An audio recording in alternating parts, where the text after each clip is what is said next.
বাসর ঘরে বউকে বলা আমার প্রথম কথা ছিল, আমার আম্মা আমার জীবনের সব কিছু। আমি হয়তো আমার আম্মার থেকে বেশি কাউকে ভালোবাসতে পারবো না, কিন্তু আমি চেষ্টা করব তোমাকে তোমার জায়গায় সর্বোচ্চ ভালো রাখার, ভালোবাসার। প্লিজ আমার আম্মাকে কোনোদিন কষ্ট দিও না। বউ আমার দিকে ড্যাব ড্যাব করে তাকিয়ে রইল, কিছু বলল না। বয়সে ছোট মেয়ে, কষ্ট পেল নাকি পেল না ঠিক বুঝতে পারলাম না। আমি বিছানায় বসতে এসে একটু সরে গিয়ে জায়গা করে দিয়ে বলল, আচ্ছা আপনি কবে চলে যাবেন? আমি একটু অপ্রস্তুত হয়ে বললাম, আসছি তো 5 মাসের ছুটিতে। মেয়ে দেখতে দেখতে তো 1 মাস চলে গেল, বলতে পারো গুনে গুনে 4টা মাস আসি। এরপর আমি আমতা আমতা করে জিজ্ঞেস করলাম, আমি তোমার নামটা ভুলে গেছি, কি যেন ডাক নাম তোমার? বলল রিনি। নাম বলেই খিলখিল করে হাসতে লাগলো আর বিড়বিড় করে বলল, আল্লাহ এ কেমন বর, বউয়ের নাম জানে না। সিঙ্গাপুরে থাকার সুবাদে বহু সুন্দরী মেয়ে জীবনে দেখার সুযোগ হয়েছে, কিন্তু খিলখিল করে হাসলে একটা মেয়েকে এত ভয়ঙ্কর সুন্দর লাগতে পারে জীবনে প্রথম উপলব্ধি করলাম। হাসতে হাসতে তার চোখে পানি চলে আসছে, সে খুব সাবধানে পানি মুছে আবার হাসছে, আর আমি প্রথমবারের সবচেয়ে সুন্দরী হাসি মেয়ের প্রেমে পড়ে গেলাম। আমার পুরো জীবন ঋণীময় হয়ে গেল। বয়স কম হলেও প্রচণ্ড গুছানো আর মিশুক একটা মেয়ে, পুরো বাড়ির কাছে একা হাতে সামলাতে পারে। আমার মা বোনের আরাম আয়েশের দিন ফিরে এলো। এতে অবশ্য ঋণের কোনো আফসোস নেই। আমি যতদিন থাকলাম ঋণীকে সাহায্য করলাম। আমার যেদিন ফ্লাইট ছিল তার 3 দিন আগে থেকে ঋণীর চোখ মুখে আধার নেমে আসে। আমি টের পাই, সে বাথরুমে গিয়ে কাঁদে, রান্নাঘরে বারান্দায় আড়ালে গিয়ে কাঁদতে থাকে, আর আমার সামনে স্বাভাবিক হওয়ার ভান করে। আমিও ভান করি। এই যে প্রিয়দের ছেড়ে যাবার কষ্ট প্রতিবার ভোগ করতে করতে আমি ক্লান্ত। মাত্র ইন্টার পাস করে দেশের বাইরে পাড়ি দিয়েছি জীবিকার তাগিদে। আব্বা মারা যাওয়ার পর ইচ্ছা থাকা সত্ত্বেও আর পড়াশোনা করতে পারিনি। 17টা বছর প্রবাসে জীবন কাটিয়েছি। এখন আর হাউমাউ করে দুঃখ গায়ে মাখাতে মন চায় না, মনকে পাথর করেছি। তবে এবার আমার পাথরে মন কেন যেন গলে যেতে চাই। সিঙ্গাপুরে আসার পর প্রতিনিয়তই বাড়িতে কথা হয়, আম্মার সাথে, ছোট বোন রেহানা আর রিনির সাথেও। এবার মনটা কেমন যেন ছটফট হয়ে আছে, কাজে মন বসে না, বারবার বাড়ির কথা মনে পড়ে। মাস 3 পর খবর পেলাম আমার রিনি মা হচ্ছে। খবরটা পেয়েছে আম্মার কাছে। অনেকবার চেষ্টা করার পরেও রিনির সাথে কথা বলতে পারলাম না সেদিন। সে লজ্জায় আমার সাথে কথা বলতে পারছে না। আম্মা হেসে কুটি কুটি হয়ে আর বলে, কেমন পোলাপান মানুষ দেখ, 2 দিন পর মা হইব আর এখন এমন করতেছে। আমি শুনি আর হাসি। আমার ভেতরে আনন্দরা হই হুল্লোড় করছে। জীবনে আসলে টাকার খুব দরকার। আজকে টাকার টান না থাকলে আমি দৌড়ে দেশে চলে যেতাম। আমার লাজুক বইয়ের লজ্জা ফোনে না ভাঙিয়ে তাকে জড়িয়ে ধরে ভাঙাতাম। একটা সময় ছিল ছোট পোশাক পরা বিদেশি সুন্দরীদের উপর চোখ চাইতে না চাইতে চলে যেত, কিন্তু এদেরকে এখন আমার ফ্যাকাশে লাগে। আমার নিজের ভিতর আমি অন্য আমিকে আবিষ্কার করতে থাকলাম।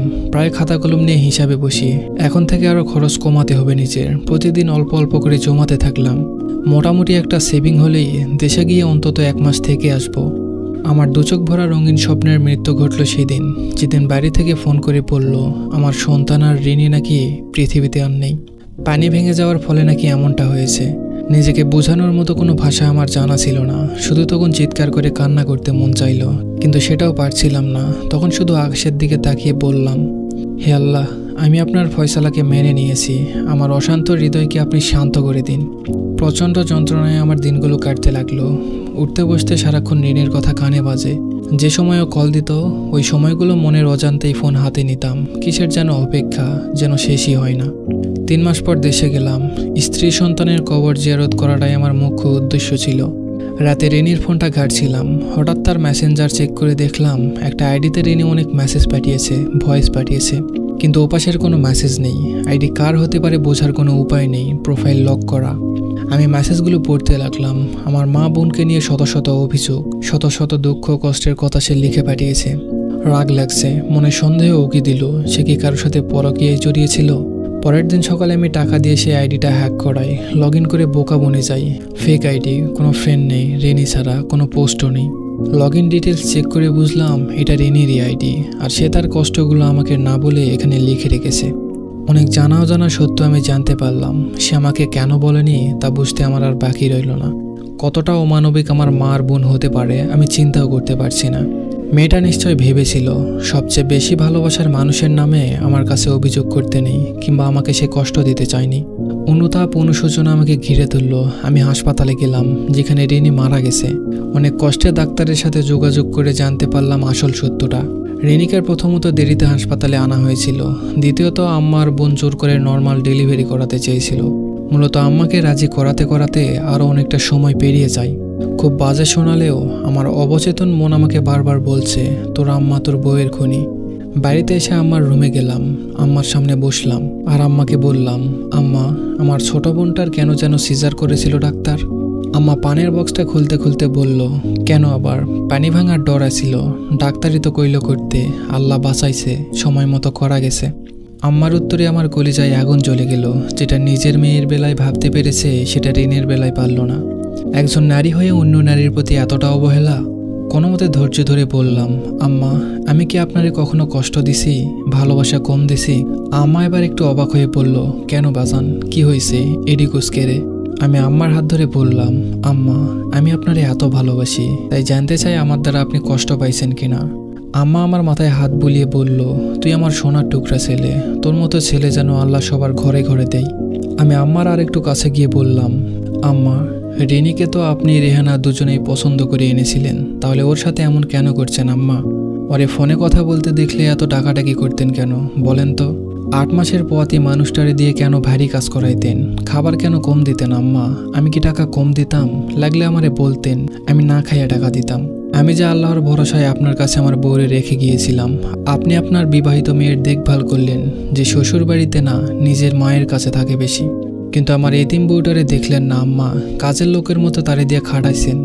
আগে না হয় নিজের ইচ্ছাই করতো, কিন্তু যখন শরীর খারাপ হইল তখন কেন জোর করে করালেন আম্মা?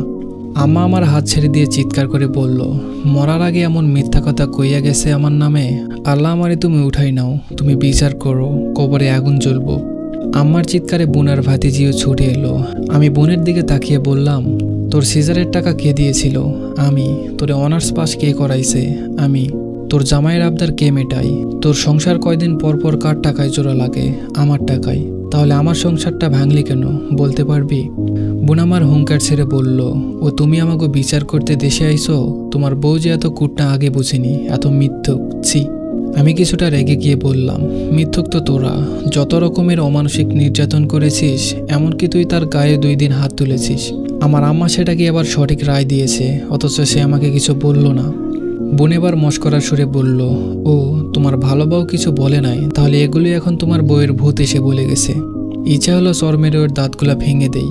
ওর বাচ্চাটা সামনে দাঁড়ানো, তাই নেহাত ছেড়ে দিলাম। রাগে কিরমির করতে করতে বললাম, নিজে না পড়ে তোকে পড়িয়েছি। তোর উচিত তোর জামাইয়ের অতিরিক্ত চাহিদা নিজে ইনকাম করে মেটানো, যেহেতু নিজের পছন্দেই বিয়ে করেছিস। রেহানা বিলাপের সুরে বলল, নিজের আপন ভাই বোনকে এমন খোঁটা দিতে পারলো পরের বাড়ির মেয়ের জন্য? এমন দিনও আসলো আমার জীবনে। আমি আম্মাকে বললাম, আম্মা, আমি তো সিজারের জন্য টাকা দিয়েছিলাম আলাদা করে, তাহলে আপনি করাইতে চান নাই কেন? আপনার আর রেহানার এত আপত্তি থাকার কি আর কোনো কারণ ছিল? আম্মা জোর গলায় বলল, কে কইছে আমরা করাই নাই? ডাক্তাররে আমরা কইছি টাকা যা লাগে লাগুক, অপারেশন করান। হেরা না করিলে আমরা কি করবো? হুদাই মিশা দোষ দিবি না।